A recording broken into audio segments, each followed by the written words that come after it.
우리가 지난 시간에 2장 23절부터 25절까지 말씀을 살펴봤었는데요. 그 지난 시간에 살펴본 부분이 이제 요한복음에 처음으로 등장하는 이제 첫 번째 표적과 두 번째로 등장했던 이 성전에서의 사건에 대한 해설의 역할을 하고 있다 하는 것을 말씀드렸었습니다. 그리고 이제 동시에 오늘 우리가 오늘 읽은 부분보다 더 이제 쭉 나오죠. 21절까지 해당하는 이 예수님과 니고데모의 대화 내용을 연결해주는 이 다리 역할을 하고 있습니다.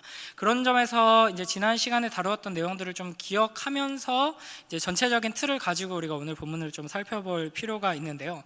요한복음 전체에서 가장 중요한 주제 중에 하나가 이제 믿음이라고 했죠. 그래서 이제 앞서 우리가 다루었던 여러 표적과 여러 사건들도 결국에는 이제 참 믿음과 거짓 믿음에 대한 이제 말씀으로 우리가 볼 수 있다라고 했습니다. 그래서 예수님께서 행하신 여러 가지 이제 표적들을 보고 이제 많은 사람이 이제 예수님의 이름을 믿게 되었다라는 이야기가 2장 23절에서 있었습니다. 그러니까 예수님이 정말 대단한 능력을 가지신 분이시구나, 예수님은 이렇게 위대한 일을 행하시는구나, 그리고 앞으로도 놀라운 일을 행하시겠구나 하는 것을 믿는 사람들이 많이 생겼다 하는 것이죠. 그러나 예수님께서는 그와 같은 사람들을 이제 의탁하지 않으셨다, 이제 믿지 않으셨다라는 이야기 였습니다. 그러니까 구원에 이르는 믿음은 예수님의 어떤 능력과 그 놀라운 일을 행하심을 알고 인정하는 것, 그것이 이제 구원에 이르는 참된 믿음이 아니라 이제 그분의 인격에 대한 관심과 이제 사랑, 이제 그분에 대한 지식뿐 아니라 참된 신뢰를 이제 참된 믿음이라고 할 수 있는 것이죠. 그러니까 예수님께서 이러한 표적을 보고 예수님을 믿고 따르는 사람들을 믿지 않으신, 그들의 믿음을 참된 믿음으로 인정하시지 않으신 이제 이유가 뭐냐? 예수님께서 사람을 아셨기 때문이다라고 되어 있습니다. 그래서 2장 24절 뒷부분에 보면 이는 친히 모든 사람을 아심이요, 그리고 25절에 또 사람에 대하여 누구의 증언도 받으실 필요가 없었으니 이는 그가 친히 사람 속에 있는 것을 아셨음이니라. 그러니까 그리스도께서는 이 사람을 지으신 창조주 하나님이시기에 인간 안에 무엇이 있는가, 그 부패하고 타락한 본성을 분명히 알고 계셨고, 그래서 겉으로 보기에는 예수님을 잘 믿는 것처럼 보이는 그들의 모습을 보고 또 그들을 믿음으로 인정하지 않으셨다 하는 것이죠. 여기에서 이제 오늘 우리가 살펴볼 니고데모의 이야기와 어떻게 연결되는지 흥미로운 지점을 하나 좀 살펴보고 넘어가 보도록 하겠습니다. 2장 23절을 이제 성경을 보시면은 사람이 돼 있죠. 사람이 그의 행하시는 표적을 보고 그의 이름을 믿었으나, 저 사람. 그리고 24절에 이는 친히 모든 사람을 아심이요, 사람 나오죠. 그 다음에 25절에 또 사람에 대하여 누구의 증언도 받으실 필요가 없었으니 이는 그가 친히 사람의 속에 있는 것을 아셨습니다. 이제 이 신학교 가서 헬라어 히브리어를 배우거든요. 이제 영어 배우면은 뭐 우선순위 영단어 같은 걸로 단어 공부 먼저 시작하잖아요. 그러면 제일 먼저 나오는 단어가 이제 그래비티, 그죠? 기억나시나요? 우선순위 영단어 첫 번째 단어 그래비티 이렇게 시작하고, 그래서 보통 아무리 공부 열심히 안 해도 첫 페이지, 두 번째 페이지에 나오는 그래비티, 트래디셔널 이 정도는 이제 외우죠. 이제 저도 마찬가지로 이제 헬라어 시간에 제일 앞에 나오는 단어가 그거 여러 가지 중에 하나가 이제 사람입니다. 사람, 안트로포스라는 단어인데, 그래서 헬라어로 성경을 보면 이게 무슨 소린가 사전을 뒤적거리지 않으면 전혀 알 수 없지만 눈에 띄는 단어가 딱 하나가 나오죠. 사람이 계속 반복됩니다. 사람이 이제 표적을 보고 예수님을 믿고 사람을 아신다, 사람에 대하여 증언을 받으실 필요가 없고 사람의 속에 있는 것을 아신다, 이렇게 말씀을 하시죠. 그러고 나서 3장 1절 우리 함께 읽어보겠습니다. 시작.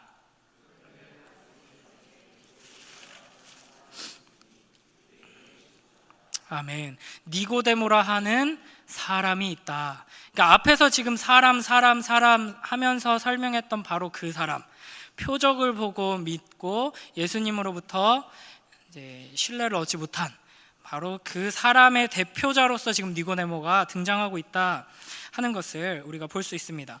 이게 이제 2절에 보면은 니고데모가 대놓고 그렇게 이야기합니다. 2절 뒷부분에 보면은 당신이 행하시는 이 표적을 아무도 할 수 없습니다 라고 하면서 예수님의 표적을 보고 감동받아서 그 예수님의 표적을 보고 무언가 이분에겐 특별한 것이 있겠다 하고서 지금 찾아온 거잖아요. 그래서 이제 니고데모는 지금 이런 맥락 속에서 이제 표적을 보고 예수님께 나아온 사람으로서 등장하고 있습니다. 이 니고데모가 어떤 사람인가 1절에 보면은 이 설명이 나오죠. 먼저 바리새인이고요, 또 유대인의 지도자다. 그러니까 우리는 바리새인 하면은 기본적으로 굉장히 안 좋은 이미지를 가지고 있죠. 예수님께 워낙 이제 비난을 많이 받았던 자들이고 예수님을 워낙 공격했던 자들입니다. 그래서 마치 바리새인 하면은 막 부패하고 아주 타락하고 위선적인 사람들처럼만 생각하기가 쉬운데, 이제 그 당시 사회 속에서 바리새인이라고 하면은 기본적으로는 존경받는 사람들이었습니다. 그리고 하나님의 율법을 목숨처럼 여기면서 그 율법을 연구하고 공부하고 율법대로 살아가기 위해 뼈를 깎는 노력을 했던 사람들이었습니다. 그러니까 실제로 그와 같은 사람들이 우리 주변에 있다면 우리도 마찬가지로 존경하면서 그 사람들의 말씀을 향한 열정과 철저한 그 생활에 발톱의 때만큼이라도 닮아야겠다라는 생각을 하지, 함부로 그들을 비난하고 조롱하고 무시하지는 못하는 그런 사람들입니다. 그리고 이제 그 율법을 자기들만 이렇게 지킬 뿐 아니라 이제 이스라엘에게 이 율법을 가르치고 전수하고 그것을 통해서 이스라엘이 하나님의 나라답게 회복되고 하나님의 나라가 임하는 것을 이제 소망하는 사람들이 바로 바리새인들이라고 할 수 있죠. 자, 이렇게 바리새인은 하나님의 말씀에 철저한, 율법에 철저한 사람이다 하는 것을 기억하면서 그 다음에 유대인의 지도자라고 되어 있죠. 그러니까 이게 아마도 이제 예수님에게 이제 그 사형 판결을 이제 내렸던, 이제 물론 이제 그 이스라엘에게, 유대에게 그런 권한이 없기 때문에 이제 로마법으로 이렇게 했는데, 일종의 국회죠. 우리로 따지면 일종의 국회고, 실제 이스라엘, 지금 현대 이스라엘이 국회의 시초를 이것으로 봅니다. 이제 사내들인 공회라고 하는데요. 이와 같은 유대의 종교 지도자들이 모여서 모든 이런 하나님의 말씀에 근거하여서 이제 법을 집행하는 기관이죠. 그러니까 법이 하나님께서 주셨기 때문에 이 법을 해석하고 이제 집행하는 이 사법기관이고, 이제 이스라엘이라는 국가의 가장 중요한 결정들을 내리는 집단이라고 할 수 있습니다. 여기에 이제 일종의 의원들, 사내들인 공의회 의원들은 70명밖에 되지 않습니다. 그러니까 어마어마한 권력을 가진 사람들이죠. 이 하나님의 말씀을 연구하는 학자들이면서 동시에 네가 지금 한 그 행동은 하나님의 말씀에 의하면 죄다, 그러니까 이런 벌을 받아야 한다라고 판결을 내릴 수 있는 사람들이기 때문에 어마어마한 권력을 가진 사람들이죠. 아마도 니고데모는 이 사내들인 공의회의 일원이었던 것으로 보입니다. 이제 뒤에 니고데모가 다시 등장하는 장면들을 보면 이것을 또 확인할 수가 있죠. 10절, 이제 3장 10절에 보면은 예수님께서 니고데모를 너는 이스라엘의 선생이다 이렇게 말씀하시죠. 그러니까 바리새인이고 유대인의 지도자이면서 동시에 이 율법을 이제 연구하고 가르치는 선생이었던 것입니다. 그러니까 이스라엘 백성들 중에서 하나님의 말씀을, 이 율법을 가장 깊이 잘 알고 있는 사람을 한 명 꼽자면 이제 니고데모라고 할 수 있을 정도로 니고데모는 이런 사람이었습니다. 그리고 또 이제 한 가지 생각해 볼게요. 니고데모라는 이름이 이제 유대식 이름이 아닙니다. 헬라식 이름이거든요. 그러니까 당시에 이제 유대인들 중에서도 상류층, 그리고 상류층 중에서도 이제 로마의 권력과 또 맞닿아 있는 이제 특별한 사람들, 그런 사람들이 이제 자기 자녀에게 어떤 헬라식 이름을 동시에 지어주곤 했다고 합니다. 그러니까 니고데모가 이제 사내들인 공의회 의회원이면서도 헬라식 이름을 가지고 있는 것 보면은 이제 심상치 않은 배경을 가지고 있는 사람이다 하는 것을 알 수 있죠. 그래서 율법을 수호하는 자로 백성에게 존경받고 이 종교적인 권력을 쥐고 있을 뿐 아니라 이제 선생으로서 이제 율법을 가르치는 자, 이제 일종의 신학자, 신학교 교수 뭐 이렇게 볼 수 있는데요. 이런 사람이 지금 예수님께 나와서 예수님을 이제 뭐라고 부르냐면 2절에 보면 랍비여 이렇게 부르죠. 당신은 하나님께로부터 오신 선생인 줄 아나이다 이렇게 말합니다. 그러니까 이제 뒤에서 니고데모가 4절에 사람이 늙으면 어떻게 날 수 있습니까? 이렇게 이야기하는 것과 이제 여러 가지 정황들을 보면은 니고데모는 상당히 나이가 많은 노인이었을 것입니다. 그런데 이제 새파랗게 젊은 이제 30살도 안 된 근본도 없는 시골 출신 갑자기 등장해서 이상한 일을 막 이렇게 일으키고 이상한 말을 하는 이런 청년에게 이러한 배경을 가진 이제 사람이 와서 랍비여 선생님 하면서 말을 걸고 있다 하는 것은 이제 상당히 놀라운 지점이죠. 그러니까 일반적으로 우리가 생각하는 표적을 보고도 표적을 통하여서 예수 그리스도, 예수의 그리스도됨을 보지 못하고 이제 또 다른 표적을 구하면서 시험한다든지 이제 표적을 보고 믿는 것처럼 보이지만 계속해서 이 표적을 구하는 데 머물러 있는 이런 사람들과는 다르게 니고데모는 표적을 보고 이제 예수님에 대해서 관심을 가지고 예수님께 이제 찾아와서 아주 진중한 자세로 예를 갖춰서 지금 질문하고 있는 것이죠. 이제 이에 대해서 예수님께서 어떻게 반응을 하시나 우리 3절 함께 읽겠습니다. 시작.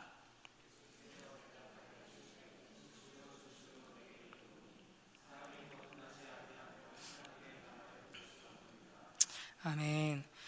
니고데모가 지금 와가지고 뭘 질문을 한 것도 아니고 이야기를 시작한 것도 아니고 이제 예를 갖춰서 이제 이게 이제 미사여구 같은 거죠. 이제 뭐 진심이 담겨 있는 것 같지만 어쨌든 예수님을 칭찬하는 그런 말을 했습니다. 당신이야말로 진짜 하나님이 보내신 참된 선생님입니다. 내가 여기 이제 유대교 랍비고 이제 바리새인이고 신학교 교수인데 당신이야말로 진짜 하나님에 대해서 가르칠 수 있는 자격이 있는 선생님입니다. 랍비입니다. 이렇게 하면서 이제 인사말을 시작했는데 그러면 이제 예수님은 뭐 그런 맞습니다. 제가 진짜 선생이죠. 뭐 이렇게 한다든지 아닙니다. 당신이 더 훌륭하죠. 저는 뭐 아직 멀었습니다. 뭐 이렇게 이제 뭐 서로 주고받는 게 있어야지 이제 대화가 부드럽게 시작이 되잖아요. 근데 예수님은 이제 다짜고짜 진실로 진실로 내게 이르노니 사람이 거듭나지 아니하면 하나님의 나라를 볼 수 없다. 이렇게 이야기를 하고 있습니다. 이게 이제 뭐냐면요. 예수님이 니고데모를 대화의 상대로 인정조차 안 해 주시는 겁니다. 그러니까 아마도 니고데모는 하나님의 나라에 대한 여러 가지 대화를 나누고자 온 것 같습니다. 근데 이제 예수님께서는 이제 너랑 나는 지금 대화할 지금 상황이 아니다. 뭐 이런 식의 반응인 거죠. 왜 그러신가? 2절에 보시면은 니고데모가 언제 예수님을 찾아왔다고 돼 있죠? 밤에라고 돼 있죠. 그가 밤에 예수께 와서 이르되 왜 밤일까요? 뭐 어떤 해석에 의하면은 이제 다른 이제 유대교의 어떤 권력자들의 눈을 피해서 몰래 오느라고 밤늦게 이제 숨어가지고 이렇게 왔다 이렇게 해석하기도 하고요. 이제 워낙 이제 우리가 복음서를 통해서 확인하는 예수님의 스케줄이 엄청 빡빡하거든요. 그러니까 이제 모든 스케줄이 다 끝나고 이제 조용한 시간에 이제 차분하게 대화를 나눌 수 있는 시간을 택해서 왔다 뭐 이렇게 해석을 하기도 하는데 정확하게 알 수 없습니다. 근데 다만 이제 니고데모가 하는 말을 보면은 그가 밤에 예수께 와서 이르되 2절에 랍비여 우리가라고 하고 있죠. 우리가.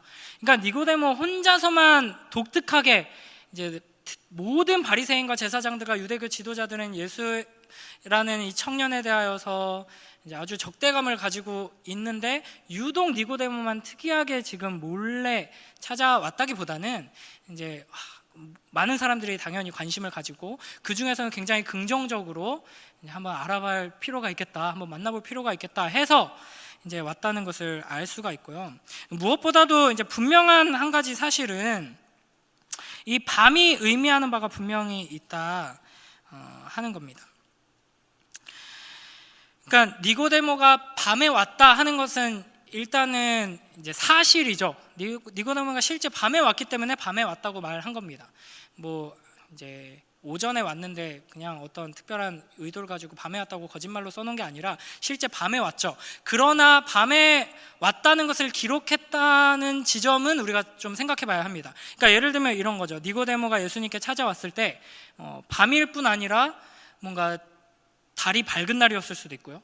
뭐 그날따라 길거리에 사람들이 많이 돌아다니는 날이었을 수도 있고, 바람이 상쾌한 날이었을 수도 있고, 이 다양한 요소들이 있는데 뭐 그날은 밤이었으며 보름달이 휘황찬란했고 이제 길거리에는 사람들로 넘쳐났더라 라고 하지 않았잖아요. 여러 가지 요소들이 있지만 그 중에서 밤이었다라는 것을 이제 기록하고 있는 것은 분명한 요한의 성령 하나님의 의도가 있는 것입니다. 19장 29절에 보면은 거기에도 이제 이렇게 표현하고 있습니다. 우리 함께 읽어볼까요? 뭔가 이상한 구절이 등장했네요. 제가 잘못 적어놓은 것 같습니다. 이제 죄송합니다. 이 뒷부분에 이제 니고데모가 다시 등장하는 부분에서 보면은 니고데모를 어떻게 소개하냐면요, 밤에 나왔던 니고데모 이렇게 소개합니다. 그러니까 뭐 바리새인인 니고데모도 아니고, 그렇죠? 선생 랍비인 니고데모도 아니고, 예수님을 만나서 회심한 니고데모 이런 표현도 아니고, 밤에 나왔던 니고데모 이렇게 표현을 하고 있죠. 그러니까 요한복음에서 밤이 상징하는 바가 분명히 있는데요. 뭐냐면 무지입니다. 밤은 빛과 반대되는 개념으로 이제 빛이신 그리스도를 알지 못하고 이제 그분과 반대편에 서 있는 것을 의미한다고 할 수 있죠. 그러니까 지금 니고데모는 바리새인이면서 이제 지도자이고 선생으로서 그 누구보다 하나님의 말씀에 대해, 율법에 대해 잘 아는 사람이지만 사실은 밤에 속한 자다, 빛을 알지 못하고 보지도 못하는 자다, 무지한 사람이다라는 것을 지금 보여주고 있는 겁니다. 앞으로 넘기셔서 요한복음 1장 5절을 함께 읽어보겠습니다. 요한복음 1장 5절 시작. 빛이 어둠에 비치되 어둠이 깨닫지 못하더라. 이게 바로 사람의 현실이죠. 다음에 9절 10절도 읽어보겠습니다. 시작. 참빛 곧 세상에 와서 각 사람에게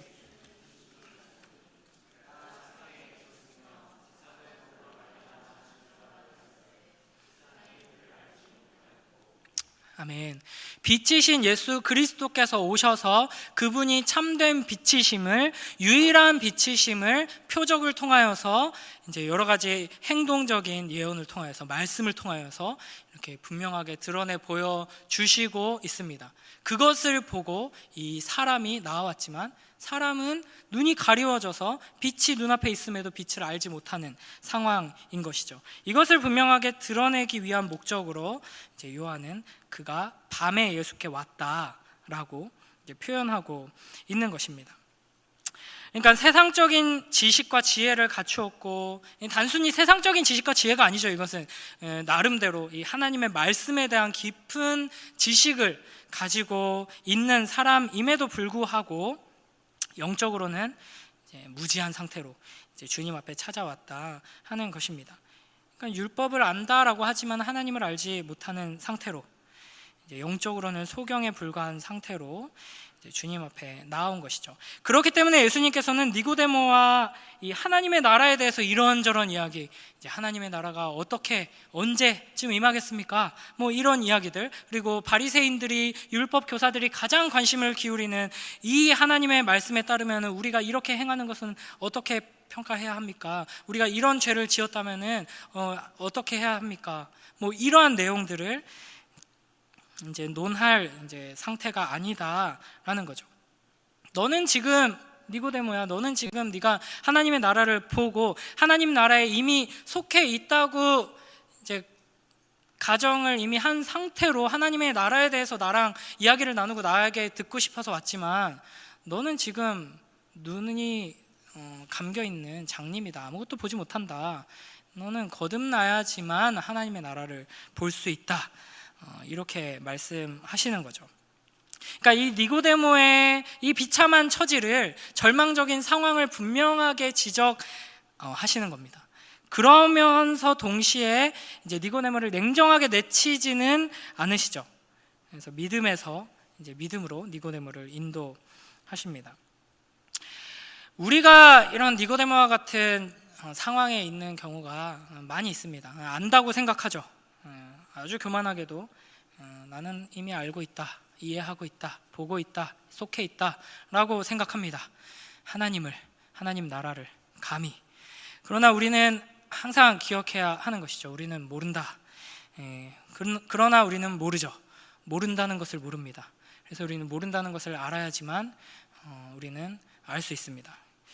모른다는 것을 알아야 하죠.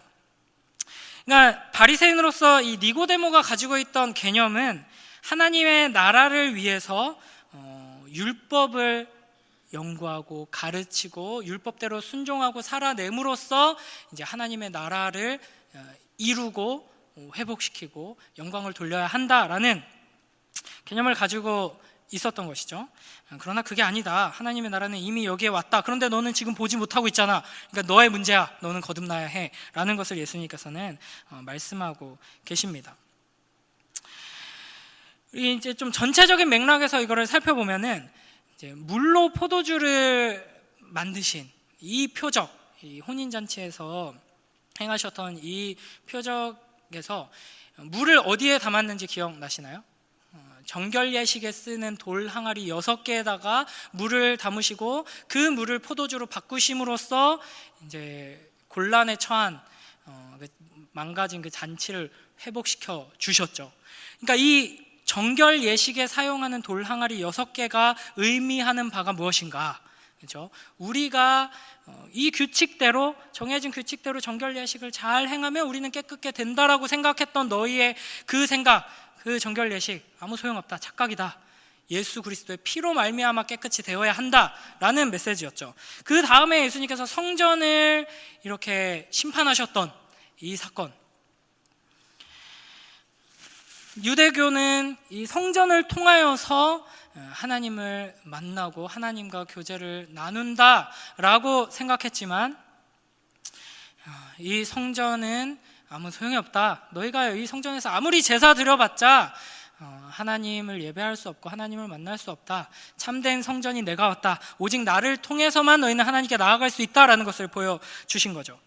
이제 정결 예식과 이 성전 제사를 지적하시고 바로 이어서 율법의 수호자인 바리새인, 선생, 이 니고데모를 통하여서 너희가 율법을 공부하고 지키고 순종하는 것을 통하여서 구원에 이른다고 착각하지만 너희가 아무리 이 악물고 율법을 지키기 위해 힘써봤자 너희는 구원 얻을 수 없다 라는 것을 지금 지적하고 계시는 겁니다. 어떻게 해야 하는가? 하나님 나라에 들어오려면 거듭나야 한다라는 것이죠.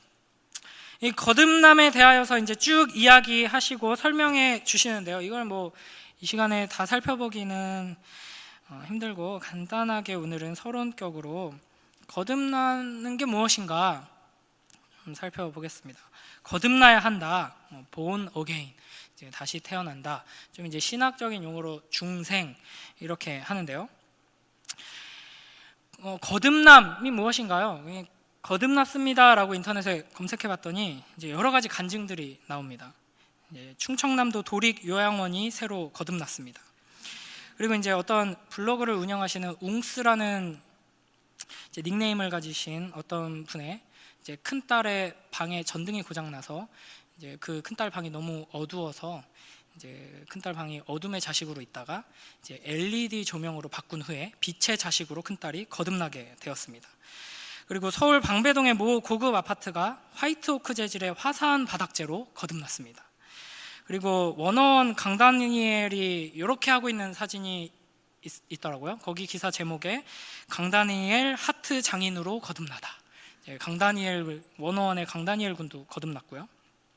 그리고 이제 여러 성형외과에서 이제 쌍수와 이제 여러 가지 수술들을 통해서 거듭난 분들의 이런 증언이 이제 인터넷에 쏟아지고 있습니다. 그러니까 세상은 거듭나다라는 표현을 이런 방식으로 사용하죠. 그런데 성경에서 말하는 거듭남은 이 정도의 수준이 아닙니다. 그러니까 예수님께서는 지금 니고데모에게 그리고 우리에게 너희는 열심히 노력해서 완전히 새로운 사람으로 거듭나야 한다, 이런 말씀을 하시는 게 아니죠. 오히려 반대로 너는 죽었다 깨나도 안 된다라는 것을 지적하고 계시는 것입니다. 죽었다 깨나도 안 된다, 이게 무슨 뜻인지 아시죠? 보통 사람이 어떻게든 이제 변화시키려고 주변에서 막 노력하고 뭐 부모가 이렇게 뭐 하고 선생이 하고 친구들이 하고 해도 사람은 안 변하죠. 그러나 이제 죽을 고비를 넘기고 나서, 이제 죽을 고비를 넘기고 특별한 그런 경험을 하고 나서 삶을 돌아보고 사람이 변해야 되는데, 이제 그렇게 죽었다 깨어났는데도 이 녀석은 변하지 않더라. 그 절망적인 이제 선언이 죽었다 깨나도 이제 안 변한다. 이게 이제 일종의 진리를 담고 있는 명언이라고 할 수 있습니다. 그러니까 사람이 바뀌지 않는다는 거죠. 거의 죽을 지경에 이르렀다가 깨어나도, 죽을 각오로 뼈를 깎는 노력을 해도 사람은 변하지 않는다는 겁니다. 그래서 어떻게 해야 되냐면 다시 태어나야 돼. 그러니까 우리가 일반적인 상황에서 내가 변화되고 싶어요 라고 할 때 넌 다시 태어나야 돼, 방법이 없어, 이건 안 된다는 거거든요. 너는 할 수 없어, 안 돼, 포기해. 근데 이제 오늘 이제 본문에서 예수님께서 말씀하신 이 거듭나다라는 말은 기본적으로는 이제 우리의 힘으로, 우리의 방법으로는 이제 불가능하다라는 것이고요. 이제 두 가지 의미를 내포하고 있습니다. 이제 우리가 흔히 아는 대로 시간적으로는 이제 다시 한 번 더 다시 태어난다라는 말이고요. 두 번째 의미로는 이제 공간적인 의미가 있습니다. 위로부터 난다. 그래서 이게 각주가 있는 성경은 보면은 이제 또는 위에서 이렇게 설명이 붙어 있는 성경책들도 있을 겁니다. 그러니까 성경이 말하는 거듭남, 이 중생의 의미는 하늘로부터 다시 태어난다라는 말입니다. 그러니까 율법을 달달달 외우고 하나도 놓치지 않고 지키기 위해서 애쓴다고 구원을 얻게 되는 것이 아니라는 것이죠. 그러니까 요즘 개를 사람처럼 키우는 분들 많이 있더라고요. 뭐 옷도 입고 신발도 신고 뭐 간식도 먹고 껌도 씹고 뭐 이렇게 이제 거의 뭐 우리 딸 뭐 이렇게 부르고 거의 사람처럼. 개를 너무 사랑해서 정말 내 자녀 삼기 위해서 이제 옷도 항상 입히고 뭐 글자도 가르치고 뭐 식사 예절도 가르치고 뭐 사람 이제 두 발로 걸어야지 이제 하면서 이제 두 발로 걷게 훈련시키고, 그래서 거의 진짜 놀랍게도 이제 두 발로 걸어서 아침에 엄마한테 인사하고 이제 어린이집 갔다 오고 이제 뭐 밥 숟가락 퍼가지고 밥 먹고 뭐 이렇게 된다고 해서 그게 사람이 아니죠. 사람 같은 개죠. 그 개가 사람이 되려면 어떻게 해야 되느냐? 다시 사람으로 태어나야 됩니다. 그러면 사람이죠. 그 얘기를 지금 하고 계시는 겁니다. 니고데모야, 니고데모에게 사람이 어떤 존재인지를 말씀하시는 것이죠. 사람은 고쳐 쓰는 존재가 아니다. 이런 말 많이 하죠. 사람은 고쳐 쓰는 거 아니다. 고쳐 쓰지 못한다. 죄로 말미암아 부패하고 타락한 인간의 유일한 소망의 길은 위로부터 나는 겁니다. 거듭나는 것이죠. 그러니까 너희에게, 우리에게 이 세상에 아무런 소망이 없다는 것입니다. 오직 하나님께서 위로부터 생명을 주셔서 다시 태어나는 것만이 우리에게 유일한 소망이다라는 것이죠. 여러분은 거듭나셨습니까? 네, 거듭나셨나요? 네. 이제 스스로 혹시 이제 여기 이 자리에는 별로 없겠지만 나는 거듭난 자가 맞는지 잘 모르겠다, 혹은 나는 아직 아닌 것 같다, 아니 뭐 설교를 뭐 오늘 한번 들었지만 거듭남이 뭔지 아직 잘 이해가 안 된다, 뭐 이런 분들이 혹시 있다면 거듭남을 사모하며 계속해서 주님의 은혜를 구하고 이 말씀 앞으로 예배 자리로 더욱 부지런히 나오시길 주님의 이름으로 부탁드립니다. 그것 말고는 여러분 답이 없습니다. 여러분 어떻게든 스스로를 고쳐서 써보려고 하실지 모르지만 사람은 고쳐 쓰는 게 아니고요, 답이 없습니다. 거듭나는 것 밖에는 답이 없습니다. 근데 우리가 거듭나기 위해 뭘 할 수가 없죠. 거듭난다는 말 자체가 우리가 무언가를 할 수 있는 게 없다는 걸 내포하고 있는 것이죠. 그래서 우리는 하나님의 은혜를 간절히 사모하며 구할 뿐이고, 그래서 이 말씀의 자리로, 예배의 자리로, 기도의 자리로 이제 부지런히 나아오는 것 밖에는 우리가 할 수 없다 하는 것입니다. 하늘로부터 다시 태어나는 이 은혜를 힘입을 때 비로소 우리는 구원을 얻을 수 있고 변화될 수 있고 새로운 사람, 하나님 나라의 거룩한 백성이 될 수 있습니다. 이 놀라운 은혜를 분명하게 깨닫고 누리는 우리 모두가 되길 주님의 이름으로 축원합니다. 우리 요한복음 1장 12절 13절을 함께 앞으로 넘기면 요한복음 1장 12절 13절 함께 읽겠습니다. 시작.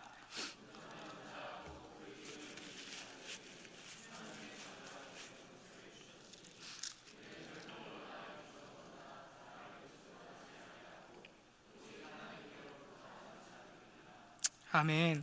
하나님께로부터 난 자들이 주님을 영접하고 믿게 됩니다. 주님을 영접하고 믿어야지 구원받는 건데 어떤 자가 영접하고 믿게 되느냐? 하나님께로부터 난 자가 영접하고 믿게 되고 구원을 얻게 되는 거죠. 우리 중에 그 누구도 태어나기 위해서 노력했던 사람은 아무도 없습니다. 영접하고 믿는 것은 이제 태어났기 때문에 이렇게 가능하게 되는 것이죠. 그래서 사실은 우리가 이 자리에 앉아 있다는 것 그 자체가 주님을 영접하고 또 믿고 이렇게 기도하고 하나님의 말씀을 들으면서 주님을 찬양하고 우리가 이렇게 하고 있다는 것 자체가 우리가 이미 거듭난 자임을 보여주고 있는 증거라고 할 수 있습니다. 여러분 참으로 거듭나셨나요? 네, 아마 이제 언제가 될지 모르겠지만 아마 내년이 될 것 같은데 다음 시간에는 여러분이 진짜 거듭난 게 맞는가를 의심케 만드는 말씀을 제가 전하려고 하는데, 이제 뭐 이 거듭났죠. 우리는 참으로 거듭난 자들입니다. 아멘으로 답하시는 모든 분들은 주님께서 니고데모에게 너는 거듭나야 한다라고 말씀하셨던 이 말씀을 계속해서 들으시기 바랍니다. 그래서 이 말씀을 통해 우리는 두 가지를 기억해야 합니다. 나는 거듭날 필요가 있었던 자였구나 라는 것. 이미 이제 태어나서 거듭나서 생명을 얻었으니까 이걸 자꾸 잊어버리는 거죠. 그래서 내가 이제 생명을 가지고 살아가고 있으니까 내가 원래부터 이런 것처럼 착각합니다. 이제 그게 이제 니고데모 같은 자로 변질될 위험이 있는 거죠. 그래서 계속 기억해야 합니다. 맞아, 나는 거듭나야 하는 자였어. 답이 없는 자였지. 고쳐 쓰지 못하는 자였어. 그래서 나는 거듭났어. 거듭나게 되었어. 그래서 기본적으로 먼저 우리는 우리가 얼마나 비참한 처지에 있었는지를 기억하면서 항상 겸손하게 주님의 은혜를 구하는 자로 서야 하는 것입니다. 겸손하게 항상 여전히 우리 안에 남아있는 부패하고 타락한 본성을 하나님 앞에 내려놓고 회개하는 자로 주님 앞에 서야 하는 것이죠. 그러면서 동시에 그런 우리를 거듭나게 하심으로 말미암아 하나님의 자녀 삼아 주시고 하나님께서 기뻐하시는 주님의 일들을 행할 수 있게 우리에게 은혜 베풀어 주신 그 주님께 감사하고 감격하며 찬양하는 것, 이 두 가지가 우리의 삶에 항상 동시에 있어야 하는 것입니다. 우리의 이 죄와 비참한 처지를 항상 기억하면서 그런 우리를 자녀 삼아 주신, 거듭나게 하신 그 주님께 감사와 찬양, 영광 돌리는 우리 모두가 되길 주님의 이름으로 축원합니다. 마지막으로 한 가지 질문을 던지겠습니다. 여러분, 거듭나셨다 하는 거는 그 옛날 터미네이터 영화처럼 그 터미네이터가 첫 등장할 때 어떻게 등장하는지 기억하시나요? 이제 번개가 막 치면서 알몸 상태로 근육질의 아놀드 슈왈제네거가 교묘하게 중요 부위는 가린 채로 이렇게 쪼그렸다가 이제 일어나서 이제 당당하게 이제 걸어가죠. 그러니까 우리가 거듭났다 하는 거는 지금 그냥 이 상태로 이렇게 새 사람이 되었다, 이게 아닙니다. 태어났다는 거예요. 새롭게. 여러분은 어디부터 시작하는 거냐면 응애부터 시작하는 거죠. 여러분은 분명 거듭났습니다. 거기에는 확신을 가지고 아멘 하셔도 됩니다. 그런데 여러분은 지금 그 거듭난 이후에 여러분은 지금 어떠한 상태로 계시나요? 여전히 응애하고 계신 건 아닌지. 우리가 하나님의 은혜로 거듭났다면 하나님께서는 우리를 자라게 하실 것입니다.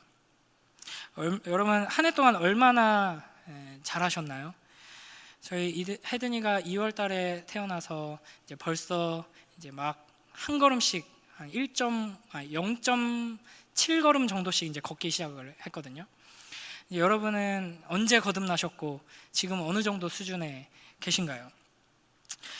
거듭남의 은혜를 입은 자들이 계속 작은 아기로 머물러 있지 말고, 그래도 하나님 얼마나 귀엽습니까 하면서 계속 응애 거리지 말고, 이제 하나님께서 기뻐하시고 감격하실 수 있게 걸음마를 떼고 이제 달리고 학교도 가고 다른 사람도 돕고 하면서 그 하나님의 하나님됨을 더욱더 풍성히 드러내는, 무럭무럭 자라나는 우리 모두가 되길 주님의 이름으로 축원합니다.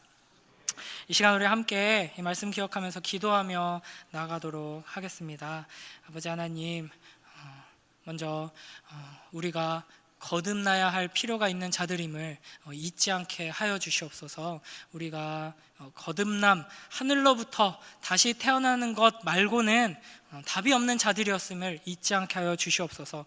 그런 우리를 주님께서 거듭나게 하셨음을 항상 감사하며 감격하게 하시고, 그 생명을 가진 자답게 매일매일의 삶 속에서 조금씩 생명 안에서 자라나는 이 성장으로서 주님께 영광 돌리고 주님을 기쁘시게 하는 우리들 될 수 있게 축복하여 주시옵소서. 시간 함께 기도하며 나아가도록 하겠습니다.